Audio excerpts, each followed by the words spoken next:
Kitchen అమ్మమ్మకి తిరిగి స్వాగతం. ఈరోజు మనము స్టఫ్డ్ ఇడ్లీ చేసుకుంటున్నాము.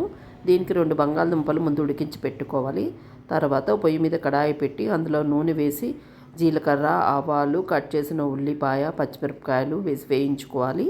దాంట్లో ముందుగా కట్ చేసి పెట్టుకున్న మనం ఉడికించిన ఆ బంగాళదుంప ముక్కల్ని వేసేసి కలుపుకోవాలి. తర్వాత ఈ విధంగా బాల్స్ లాగా చేసి పక్కన పెట్టుకోవాలి. ఇప్పుడు ఇడ్లీ స్టాండ్లో నూనె రాసి దాంట్లో కొంచెం ఇడ్లీ పిండి వేసి మనము బంగాళాదుంప ముద్దలుగా చేసి పెట్టుకున్నాం కదా, ఆ మిశ్రమాన్ని ఈ విధంగా ఇడ్లీ పైన పెట్టాలి. తరువాత దాన్ని కొంచెం మళ్ళీ ఇడ్లీ పిండి వేసి మొత్తం క్లోజ్ చేయాలి. ఇలా మొత్తం పిండినంతా కవర్ చేసేసాక ఇడ్లీ రేకులన్నీ ఆవిరి మీద 10 నిమిషాల పాటు ఉడికించాలి. తరువాత తీసి మనము ప్లేట్లో సర్దుకోవాలి. చూడండి, 10 నిమిషాల్లో స్టఫ్డ్ ఇడ్లీ రెడీ అయిపోయింది.